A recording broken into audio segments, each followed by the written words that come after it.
오늘 기조 강연을 하실 우리 박사님을 소개하겠습니다. 주동 박사님이신데요. 현재 총신대학교 초빙 교수님이시고 전 백석대학교 부총장으로 섬기셨으며 역사신학 전공자이십니다. 전체 주제는 성령의 신학자 틸리케 탐구라는 제목으로 몇 개월 동안 연구를 하셨습니다. 저도 그 과정을 좀 들었고 했기 때문에 잘 아는데요. 아마 심도 있는 발표가 있을 것인데 주어진 시간이 딱 정해졌으니까 그 30분 내에 발표를 해 주실 것입니다. 자, 앉아 주십시오. 바로 시작하도록 하겠습니다. 뜨거운 박수 부탁드립니다.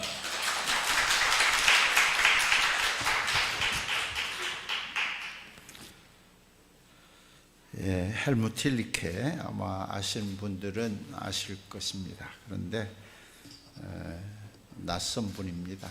낯선 분인데 제가 정년 후에 만난 분입니다. 한 사람은 스빙글리고 한 사람은 틸리케입니다. 그래서 요새 틸리케하고 함께 지생활하는데 아주 행복합니다.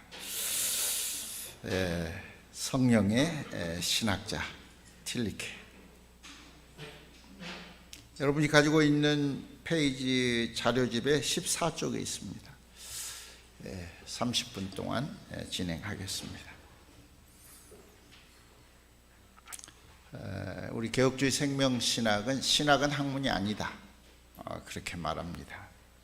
왜 신학이 학문이 아닌가? 그럼 신학은 무엇인가? 이에 대해서 헬무트 틸리케는 굉장히 주도 면밀하게 말하고 있는 것을 깨닫게 될 것입니다. 그런 점에서 저의 여러분과의 그런 귀한 시간이 되기를 바랍니다. 자, 여러분이 깊은 감명을 받은 모든 신학 사상은 반드시 여러분의 믿음에 대한 도전으로 여겨야 합니다. 그렇지 않으면 여러분이 더 이상 예수 그리스도를 믿는 것이 아니라 루터나 칼빈, 여러분의 이런저런 신학 스승을 믿는 일이 벼랑간 벌어지고 맙니다. 훌륭하고 품위 있는 신학도 앞서 말한 여러 가지 이유 때문에 우리 자신의 신앙생활을 위태롭게 한다는 점입니다. 이것은 1962년 틸리케가 한 말입니다. 이제 오늘로 옵니다. 신학은 학문이 아닙니다 라는 외침을 통해 저는 신학교에서 신학생들을 가르치는 신학교수가 달라져야 하고 신학생들이 달라져야 할 것을 주장합니다. 누구를 비난할 의도는 없습니다. 한국교회가 살 길을 함께 모색하자는 제안이 핵심입니다. 신학교육의 문제가 어제 오늘의 문제가 아닙니다. 2021년 우리 백석대학교 설립자이시고 총장이신 장종현 박사의 이야기입니다. 제가 틸리케를 연구했던 목적은 독일의 신학자 헬무트 틸리케, 1908년에 태어나서 1986년 78세의 나이로 하나님의 품에 안겼습니다. 그의 신학 사상을 이해하는 것이고 하나의 바람이 있다면 한국 개혁주의 생명신학과의 자연스러운 대화가 이루어지기를 바라는 것입니다. 조금은 서로 낯선 만남일 수 있으나 주의 몸된 교회의 아픔을 바라보며 믿음 안에서 드리는 기도가 둘 사이에 만나고 있다는 사실입니다. 틸리케는 철저히 성경적이고 종교개혁 신학적이고 복음적이며 열정적인 설교자, 아주 유명한 설교자였고 실천적 윤리학자, 그리고 탁월한 대학 경영자, 두 대학에서 총장을 역임했습니다. 대중을 사로잡는 스토리텔러, 이야기꾼입니다. 틸리케는 신학적으로 루터교 전통에 서 있으면서도 삶에 있어서는 개혁신학적 사고를 한 인물입니다.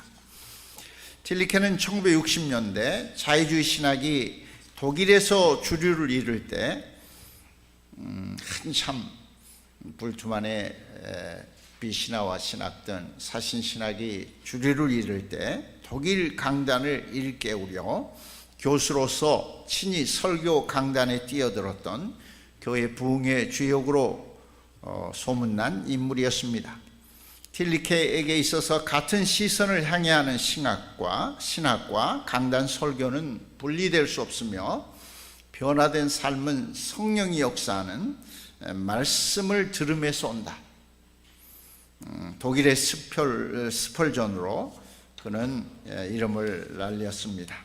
여러분이 갖고 있는 자료지 17쪽으로 갑니다. 틸리케의 생애를 간단하게 보면 1908년 12월 4일 독일 신앙의 도시, 그리고 거기서 바르멘 신앙 고백을 하게 되는 그 부포탈 바르멘에서 학교장의 아들로 태어났습니다.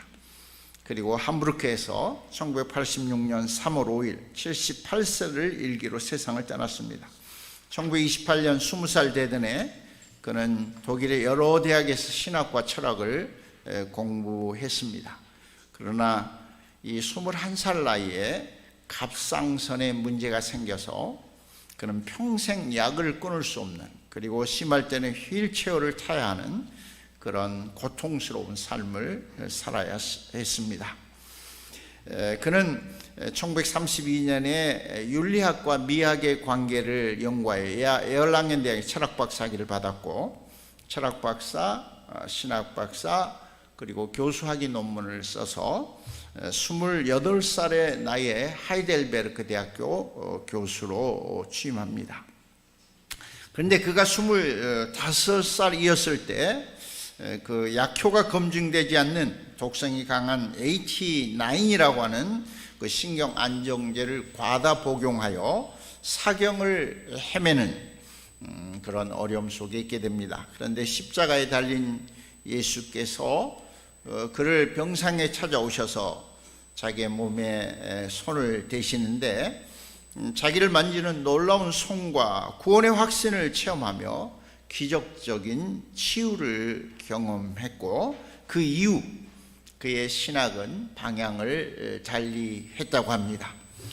특별히 틸리케는 자신의 저서 신과 악마에서 이렇게 말하고 있습니다. 그래, 그분이 내게 이 병을 주신 거야. 따끔한 해초리가 필요했던 것은 아닐까? 정신을 차려야 했던 것은 아닐까? 더 성숙하기 위해 고통이 필요했던 것은 아닐까? 생명의 의미를 깨닫기 위해 죽음이 얼마나 가까이 있는지 알아야 했던 것은 아닐까? 그러면서 틸리케는 자신을 붙잡고 있는 학문의 신학에서 생명의 신학으로 자기가 바꾸어 나갔다, 그렇게 말합니다.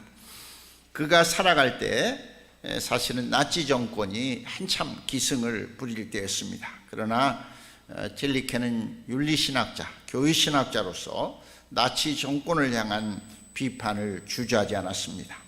그래서 그는 글을 투고할 수도 없었고, 강의도 할 수 없었고, 여행도 할 수 없는 그런 상태에 감금되기도 했습니다. 그는 탁월한 설교 때문에 젊은 목사 틸리케는 금방 유명해졌는데, 스위스주리 출신 개혁신학자 에밀 브루노도 한 편지에서 이 틸리케를 아낌없이 그의 설교 때문에 칭찬하고 있습니다. 2차 대전이 끝난 1947년 티빙겐 대학부 신학교가 37살 된 그를 교수로 불렀습니다. 그래서 그는 43살까지 튜빙겐 대학에서 교수로 봉직하게 되는데, 40살 되던 해 튜빙겐 대학교의 총장이 되었습니다. 총장의 임기가 끝났을 때 전국 대학 총장협의 의장이 선출되었고, 이렇게 40대 초반에 유명한 인물, 이런 탁월한 리더를 정치계 쪽에서는 많은 유혹을 했습니다. 그러나 그는 하나님의 뜻이 그곳에 있다고 생각하지 않았습니다. 그리고 1954년 함부르크 대학교가 그를 교수로 또 불렀습니다. 조건이 있었습니다. 함부르크 대학에는 신학부가, 소위 말하는 기독교 학부가 없었습니다. 그러면 내가 함부르크 대학교에 가서 신학부를 세우도록 해 주시기 바랍니다. 틸리케는 함부르크 대학교에 가서 대학 신학부는 기독교 학부는 대학의 양심이 되어야 하고 신학의 전제는 믿음으로 일반 학문과는 다른데 믿음이 신학을 가능하게 하지 신학이 믿음을 일으키지 못한다고 하는 사실을 역설하게 됩니다. 그래서 함부르크 대학교에 신학부를 세우게 됩니다. 그리고 또한 함부르크에서 역사적 유물로 존재했던 그 유명한 성 미카엘 교회에서 설교자로 활약하게 됩니다. 주일이면 예배 시작 1시간 전에 3,000명의 좌석을 꽉 채웠습니다. 회중의 반응은 갈수록 뜨거워졌고 성 미카엘 교회는 이 틸리케의 설교로 도시가 바뀌었습니다. 당시 독일 최고의 주간지 슈피겔은 표지 인물로 틸리케를 선정하면서 기사를 실었습니다. 그 기사의 한 부분을 인용하면 여러분이 갖고 있는 19쪽에 설교 1시간 전에 3,000석의 좌석은 이미 꽉 찬다. 문 앞에 흰 모자와 흰 봉을 잡은 경찰이 교통을 통제하기 위해 서 있다. 예배 시작 30분 전에 온 사람이라면 자리에 앉을 수 있으리라는 기대는 아예 포기하는 게 좋다. 교회는 설교와 함께 넘어지기도 하고 서기도 한다는 사실을 잘 알고 있으며 그래서 설교의 시대가 훅 지나가 버리지 않았나 걱정한다. 그러나 틸리케는 설교의 시대가 말씀의 시대가 결코 지나가지 않았음을 성경적으로 증명했다. 그의 명설은 이렇게 세계적이 되게 되고 라디오와 TV 매체를 통해서 정말 세계적이 됩니다. 1960년 그는 티빙겐 대학교 총장을 이어서 함부르크 대학교의 총장이 됩니다. 그렇다고 영적으로 항무지와 같았던 함부르크에서의 삶이 순풍에 돛을 단 듯 그저 평탄한 삶만이 기다리고 있지 않았습니다. 그 당시에 전후 1960년대 히피의 등장, 또 자유주의 사상의 등장, 바르트 학파, 그리고 교회와 학교의 과격한 학생들의 그런 충돌들이 있게 되고 이 기간 보수적인 틸리케는 쉽지 않는 그런 시련의 시간들을 만나게 됩니다. 신학자, 설교자, 대학 행정가로서 인정을 받은 틸리케는 1962년 6월 17일 독일의 의 앞에 서서 연설을 하게 됩니다. 그 당시 수상은 아데나우어였습니다. 기독교적 가치관에 근거하여 설교와는 다른 분위기로 전했지만 솔직히 틸리케의 속마음은 그 의회에서 예수 부활의 복음을 전하고 싶었습니다. 1963년 시카고 대학의 초청으로 미국을 방문하게 됩니다. 그런데 청천벽력 같은 소식을 듣게 되는데 다름 아닌 존 F 케네디의 달라스에서의 암살 소식이었습니다. 46세 된 케네디가 암살을 당한 것입니다. 그래서 그 주일 금요일 날 암살을 당했는데 그 주일 모교인 하버드 대학교 채플에서 장례식을 거행하도록 되어 있었습니다. 예정되어 있게 되는데 그 주일 예배에 미국을 방문했던 틸리케의 설교가 동시에 잡혀 있었던 것입니다. 그래서 그 케네디의 장례위원회에서 아마 여러 가지 생각을 했겠죠. 이 설교를 어떻게 해야 되나. 결국 그 독일의 유명한 독일의 스펄전 틸리케에게 설교 부탁을 하게 됩니다. 케네디의 장례식 설교를 맡아 주십시오. 틸리케는 전적으로 사양을 했습니다. 그러나 슬픈 행운이 틸리케에 왔습니다. 틸리케는 담담히 자기가 경험했던 세계 2차 대전의 충격을 가져와 침통에 빠진 2천여 명의 회중에게 하나님의 말씀, 아니 온 세계 앞에 케네디 장례식 설교를 하게 됩니다. 재앙의 시간은 특별한 본문을 필요로 하지 않습니다. 영원한 말씀이 직접적으로 모든 시간에 관계합니다. 라는 설교를 전하게 됩니다. 1975년 67세의 나이로 대학에서 은퇴하게 되고 2차로 1977년 빌리 그레함의 초청으로 미국을 방문하게 됩니다. 그때 백악관에서 카터 대통령의 초청을 받게 되고 시간을 깊은 대화를 나누게 됩니다. 여론은 그가 카터 대통령과 무슨 이야기를 했는가를 알고 싶었지만 틸리케는 일절 침묵했습니다. 틸리케의 추구는 세상적인 것이 아니라 복음의 전파와 교회의 사회적 책무였습니다. 틸리케는 이제 마지막 남은 생에 결접한 교회학 전집 집필 활동에 전념하게 됩니다. 1968년 바르투도 세상을 떠나고 틸리케는 70세의 나이에 자신의 교회신학 전집 3권 중에 제3권 성령의 신학을 그의 신학적 생애 저작의 핵심으로 70의 생일에 세상 앞에 내놓게 됩니다. 그리고 78세 된 3월 5일 함부르크에서 하나님의 부르심을 받았습니다. 그가 평생 집중했던 신학은 성령의 신학이었습니다. 조직신학의 한 부분인 성령론이 아닙니다. 모든 신학, 교회론, 성령론, 기독론을 총괄하는 총망라하는 신학, 성령의 신학을 제시하게 됩니다. 틸리케의 사상을 간단하게 살펴보도록 하겠습니다. 1960년대 이후 독일 교회 위기와 그때로부터 60년이 지난 21세기 한국 교회가 당면하고 있는 불신앙의 거대한 풍파가 다르지 않습니다. 올해 총신대학교 신학대학원은 미달이 이루어졌습니다. 25명의 미달 사태가 이루어졌습니다. 지금까지 총신대는 미달은 없었습니다. 비로소 신학대학원이 오수육수했던 신학대학원에 미달 사태가 벌어진 것입니다. 서구는 신학의 변질로부터 교회 위기가 왔고, 한국은 교회 세속화와 윤리적 타락이 교회를 문제로 이끌어 갔습니다. 그러나 교회의 세속화와 윤리적 타락은 신학의 변질과 불가분의 관계가 있다는 것입니다. 특별히 틸리케는 신학을 하는 자들에게 아주 쓴소리를 아끼지 않았습니다.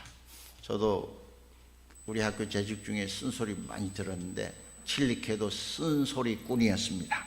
신학을 공부하는 자들에게 저자 틸리케가 신학 교수와 설교자로서 쓴 이야기입니다. 신학을 하는 자들이 꼭 새겨들여야 할 말들로 맹목적인 신학 공부는 도리어 반신앙적이 되고 생명이 아니라 사망을 향하는 것임을 경고했습니다. 그런데 이 책이 미국에서 2016년 영어판이 나왔습니다. 그런데 그의 서문을 마틴 마티가 썼습니다. 이 책은 네 부류의 독자들을 겨냥하고 있는데, 첫째, 신학을 공부하기를 시작하려는 사람; 둘째, 지나온 길을 평가해 보려는 겸손한 목사; 셋째, 이미 신학자가 다 된 것처럼 우쭐대는 사람. 갑자기 저에게 찔림이 왔습니다. 넷째, 신학 공부를 향한 흥분과 기대를 잊어버린 사람. 신학이 재미가 없는 사람. 그러면서 틸리케는 이 책에서 이런 말을 합니다. 신학은 매혹적이면서도 두려운 것입니다. 저자는 틸리케는 두려워할 쪽에 무게를 두며 후학들에게 경고합니다. 아주 크리티컬할 뿐만 아니라 시니컬합니다. 들으면 오싹오싹합니다. 훨씬 더 오싹합니다. 누구보다. 신학 공부는 당사자가 건강한 교회 이론으로서 교회 공동체를 위해서 해야 한다는 것입니다. 신학적으로 아는 것과 영적 실존은 다른데, 머리로는 알지만 영적 수준이 따라가지 못할 때 우스꽝스러운 모습이 나타난다는 것입니다. 신학 사상이라는 것은 많은 저항을 넘어서서 무수한 어려운 과정을 거쳐 끝모를 불안과 염려들, 그리고 경이로운 위로의 순간들이 낳은 결과인데, 다른 사람의 신학이나 신앙이나 영성을 배우면서 자신이 그 모든 것을 직접 경험하고 체득한 것 같은 자기 체면에 빠진다는 것입니다. 실제로 그는 단지 머리로 인식했을 뿐인데 관념적 경험의 유혹에 희생당한다는 것입니다. 이걸야말로 틸리케가 말하는 신학의 사춘기, 변성기로서 지식과 삶 또는 진리와 사랑의 부조화를 보여준다는 것입니다. 틸리케에게 이런 모습을 보여주는 자들은 교회의 일에 동참하기보다는 차라리 침묵의 시간을 갖는 게 낫다는 것입니다. 어떤 생명의 흔적이나 직접 체득한 진리를 찾을 수 없고 온기 없는 관념의 사체가 풍기는 냄새만 가득한데, 이러한 자기 모순은 결국 주께 기도하고 그분이 행하신 모든 이적을 철석같이 믿는 단순한 그리스도인들, 교회의 성도들을 경멸하는데 틸리케를 이를 영적 질병, 신학의 병이라고 아주 난타합니다. 시간이 없어서 좀 지나갑니다. 여러분이 갖고 있는 24쪽에 모든 신학 사상은 반드시 믿음에 대한 도전으로 얘기합니다. 그렇지 않으면 예수 그리스도를 믿는 게 아니라 루터나 칼빈을 그 어떤 위대한 신학자를 믿게 됩니다. 이단뿐 아니라 훌륭하고 품위 있는 신학도 우리의 신앙 생활을 위태롭게 할 수 있다는 사실을 틸리케는 주지합니다. 기도에 대해서 말합니다. 기도에 대해서 2인칭으로 하는 기도에서 시작하는 교의학 신학은 하나님과 나눈 공기 속에서 숨을 쉴 수 있습니다. 그런데 이 2인칭 기도를 포기하고 하나님을 제3자로 바꾸어 버릴 때 신학의 변질, 신학의 위기가 찾아온다고 말합니다. 그 다음에 이제 그가 바른 설교에 대해 스폴전의 설교집을 가져와서 그가 해설을 하여서 스폴전의 설교학교라고 하는 책을 썼는데요. 스폴전은 영국의 스폴전은 매주 6,000명이 넘는 회중 앞에서 마이크 없이, 그 당시에는 마이크가 없어서 설교한 위대한 설교자였습니다. 그런데 그의 설교를 모델로 했고 그를 닮아가기를 원해서 독일의 스폴전이라는 이름을 갖고 있는데요. 틸리케는 이런 말을 합니다. 여러분이 갖고 25쪽, 생명력과 감화력이 없는 현학적으로 개변만 들어놓는 해석학의 기교에만 치우치는 설교를 문제로 봅니다. 분명 우리의 설교가 대체로 정확하고 해석상 합당하며 기교도 있고 잘 정돈되어 있지만 희한하게도 생명력이 없고 감화력도 결핍되어 있다는 것입니다. 무엇보다 틸리케는 성령의 역사를 위한 기도가 부족한 설교를 그렇게 봅니다. 스폴전에게는 기도라는 권면이 필요 없었다고 합니다. 왜냐하면 그 설교 자체가 기도의 능력을 보여줬다고 하는 것입니다. 설교자는 무엇보다 자신의 말씀의 수혜자가 되지 않고서는 공허한 소리를 내는 구리와 꽹과리가 되고 수사학을 추구하게 되는데, 논리와 수사학을 추구하게 되는데, 틸리케는 수사학을 무시하려는 것이 아니라 상대화하려는 것으로 하나님의 소유가 된 거룩한 수사학을 가져옵니다. 분명한 것은 청중으로 듣게 만드는 주체는 인간이 아니라 성령이 역사하는 하나님 말씀 자체라고 하는 것입니다. 그런데 설교자들이 자기가 듣게 하려고 몸부림을 치는데 공허한 소리를 냅니다. 그런데 틸리케는 또한 그 거룩한 유머를 말합니다. 성화된 유머. 설교단에서 유머를 이야기하는데, 거룩한 유머는 세상을 이김과 초연함의 발로이고 하나님 안에서 활동하는 은혜를 보여주는데, 너무 딱딱하고 엄숙한 경직된 설교를 안타깝게 여깁니다. 그러면서 이런 말을 합니다. 오직 진지함만 세례를 받습니까? 웃음은 이교도적입니까? 우리는 이미 교회가 너무나 많은 좋은 것들을 잃어버리게 했고 많은 진주를 돼지 앞에 던졌습니다. 예배당에서 웃음을 사라지게 해서 유흥업소와 술자리와 주점의 웃음을 빼앗기는 순간 교회는 잘못된 길로 들어섰습니다. 이런 이야기를 했습니다. 뭐 동의할 수도 있고 안 할 수도 별로 중요하지는 않습니다. 자, 그러나 중요하다 생각합니다. 또한 시간이 없으니까 조금 지나가겠습니다. 여러분이 가고 27쪽, 설교의 우선순위는 죄인들의 구원입니다. 설교는 기독교 윤리를 고양하려는 것도 아니고 세속주의를 벗어남도 아니며 잘 살기 위함도 아닙니다. 이러한 곳에 우선순위를 두는 잘못된 설교를 틸리케는 트로이 목마로 위장한 채 거룩한 도시 윌리온으로 잠입한 일종의 고상한 기독교 실용주의라고 비판합니다. 유익한 것이 다 좋은 것은 아닌데 유용성에만 관심을 두면 진리에 이르지 못하기에 이에 관계를 떠나서 단순한 복음의 수용을 강조했습니다. 실제로 믿지 않으면서 기독교 사상을 견지하는 것도 가능한데 이때 복음은 이데올로기가 됩니다. 그러면서 틸리케는 스폴전의 성령론과 기도론을 간주합니다. 스폴전이 한번 신비한 기도의 경험을 했다고 기록하고 있습니다. 여러분이 갖고 있는 28쪽인데 앞부분 인용해 보면, 제가 기도하며 누린 가장 멋진 은밀함은 자주 공적인 기도 중에 일어났습니다. 스폴전이 기도의 신비에 빠져서 눈을 떴을 때 나타난 장면입니다. 그런데 그 장면이 어디서 일어나냐면 설교 끝나고 강단에서 이루어졌습니다. 하나님과 홀로 누리는 가장 진실한 고독이 수천 명의 사람 속에서 강구하는 동안 일어난 것입니다. 기도를 마치고 눈을 떴을 때 자기 앞에 수천 명의 사람들이 있는 걸 깜빡 잊고 기도에 빠졌던 것입니다. 기도의 황홀공 속에, 신비 속에 빠졌던 것입니다. 그 다음에 이제 성령의 신학입니다. 이것이 이제 제가 말하려고 하는 틸리케의 신학의 핵심입니다. 틸리케는 70세의 나이에 성령의 신학을 세상에 내었습니다. 그의 윤리학, 교의학, 설교, 사역, 일상을 통틀어서 그의 모든 신학을 통틀어서 나의 신학 과업의 심장이다, 핵심이다라고 말했습니다. 틸리케는 교회학 전집을 시작하면서 이미 나는 성령의 신학에 승차해야만 했다고 말합니다.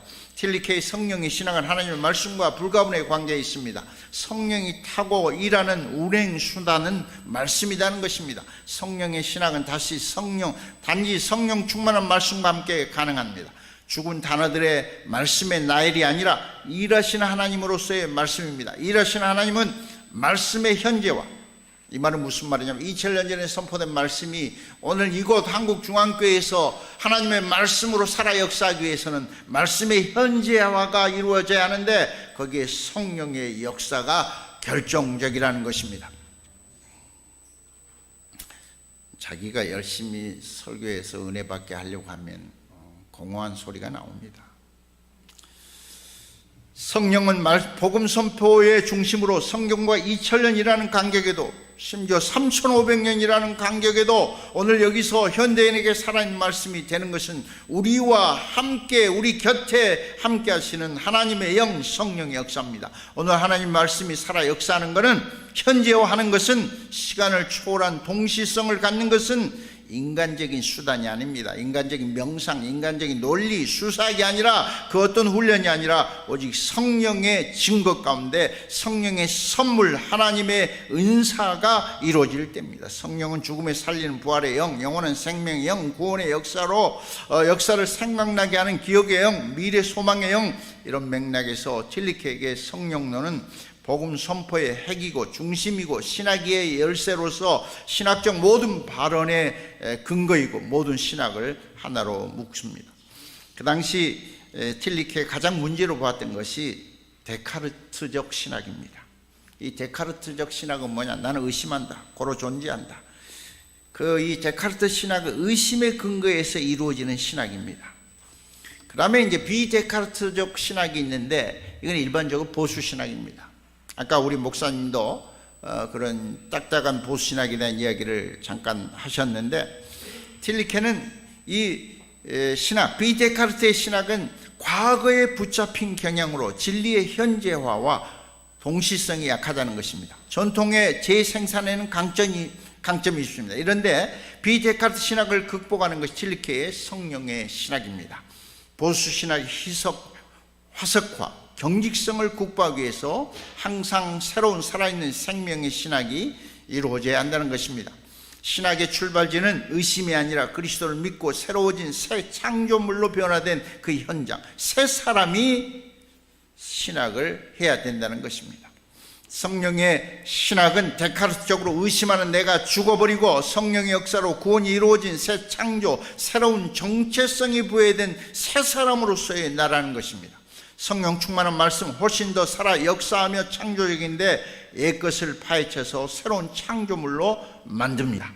종합적으로 말하면 믿음은 단지 말씀과 성령의 확정 안에서 이해됩니다. 성령은 믿는 자 안에 거하는 하나님의 영이지 신비주의가 말하는 우리 안에 동화된 그런 영이 아닙니다. 또한 틸리케는 기도를 강조하는데 기도를 하나님의 응답과 하나님의 뜻의 일치로 이야기를 합니다. 하나님과의 대화로서의 기도와 은사는 불가분의 관계인데 기도할 때 성령의 역사는 하나님의 유대와 현재가 일어나게 됩니다. 하나님의 말씀이 기도자를 찾아오고 성령께서 기도자의 마음에서 양자의 영을 받아 친히 하나님을 아버지라 부르게 할 때 기도자는 하나님께 가까이 가고 성령을 의지하게 되고 자녀로서 하나님의 능력과 사랑을 구합니다. 듣고 대답하는 하나님과 대화로서 기도는 신뢰가 절대적으로 요구됩니다. 여기서 하나님의 뜻과 기도자의 뜻이 일치될 때 그 기도가 응답되는 것입니다. 무조건 때를 쓴다고 기도가 응답되는 것이 아니라 그 오랜 광부 속에서 어떤 때는 욥의 탄원도 나오기도 합니다. 그런데 하나님의 뜻을 발견하고 하나님의 뜻을 자기를 내려놓고 하나님의 아까 우리 목사님 면도칼처럼 자기를 내려놓고 하나님의 뜻을 발견하게 될 때 하나님의 뜻의 일치, 성령의 역사입니다. 그 다음에 교회를 교회되게 하는 것은 기도의 직분이 바로 이행될 때입니다. 기도가 죽은 곳은 교회의 생명을 잃어버립니다. 바른 교회는 기도하는 바로 그곳으로 믿음으로 간절히 기도하는 곳이다. 말친 루터가 말합니다. 기도하지 않고 목회하는 자는 위선적이고 기도 목회의 근거를 잃는다. 그렇게 이 글에서 말하고 있는데 제가 지나왔습니다. 이제 말씀을 맺겠습니다. 틸리케가 말하는 신학의 심장은 성령의 신학입니다. 그저 단순한 조직신학의 한 부분인 성령론이 아닙니다. 성령이 동행하고 인도하는 살아있는 신학입니다. 성령과 상관없는 신학을 신학의 변질로 보았습니다. 성령론은 말하는데 성령론을 잊어버리는 신학, 그것이 신학의 변질의 출발이라고 하는 것입니다. 틸리케는 어떻게 성령의 신학이 가능한지를 그의 책이 설명하고 있고 또 제가 말씀드렸습니다. 틸리케의 지평은 예배당에 갇혀있지 않고 모든 삶의 영역이었습니다. 이는 개혁신학적입니다. 틸리케는 불의의 시대에 침묵하지 않았고 얼버무리지도 않았고 자신에게 닥치는 어려움을 피하지 않았습니다. 불의를 불의라고 했습니다. 틸리케는 틀의 목마로 위장한 채 거룩한 도시 일리온으로 잠입한 일종의 고상한 기독교 실용주의가 유익한 것일 수는 있으나 복음의 우선순위 영혼 구원을 위태롭게 함을 직시했습니다. 신학자는 기도, 말씀, 성령 충만으로 영적 사람이길 포기할 때 저절로 거짓 신학을 하게 되고 그의 신학이 정통이며 분명한 개혁 신학일지라도 그 항아리 속에는 죽음이 도사리고 있다는 사실입니다. 신학자의 탐미주의는 결국 지적 빗대의 증에 빠져 생명까지 위태롭게 하고 오늘 우리에게 생명의 말씀이 되는 거 우리와 함께 계시는 성령님의 역사입니다. 말씀의 현재와 말씀의 동시성은 성령의 증거 때문입니다. 틸리케에게 하나님 성령, 하나님 말씀, 하나님과 대화인 기도는 불가문 함께 가는 길도 무입니다. 성령이 활동하는 교통수단은 말씀이고 기도할 때 성령의 역사는 하나님과의 교제가 그리고 말씀의 현재화가 이루어지고 기도가 죽은 교회는 말씀의 현재화가 일어나지 않습니다.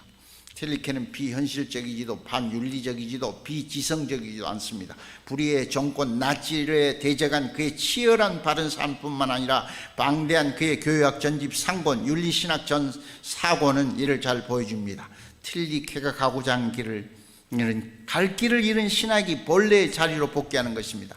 역사에서 개혁자는 어려움을 당하고 돌을 맞고 장작부류의 이단으로 정죄되어 죽음에 이르기도 했습니다. 틸리케 언어는 비판적일 뿐만 아니라 냉소적이기까지 합니다. 너무 씁니다.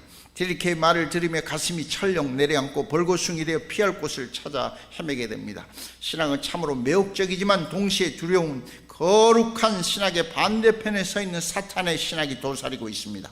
신학자의 질병이라는 말은 우리를 성찰로 이끕니다. 어떤 생명의 흔적이나 직접 체득한 진리를 찾을 수 없고 온기 없는 관념의 사체가 풍기는 냄새만 가득한 신학자는 말에 저도 정신이 번쩍 들었습니다.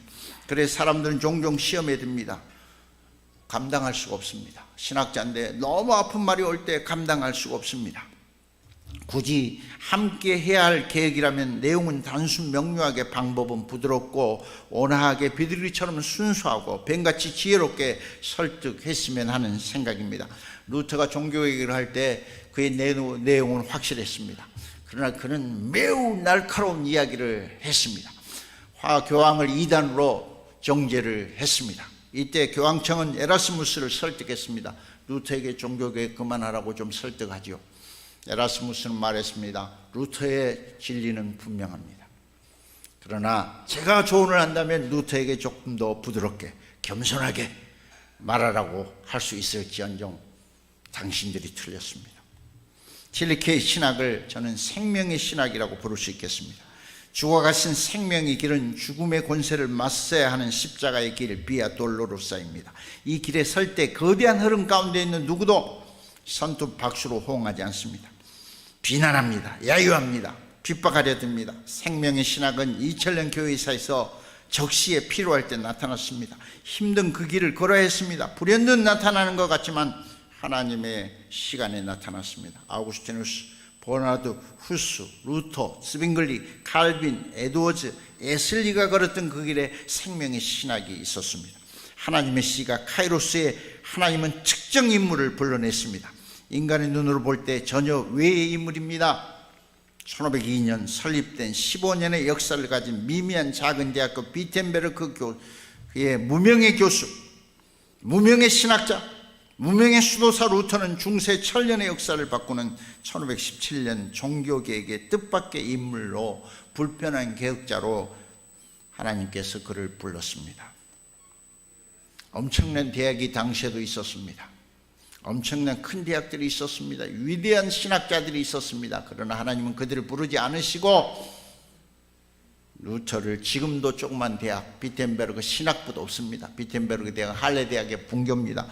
루터를 불렀습니다.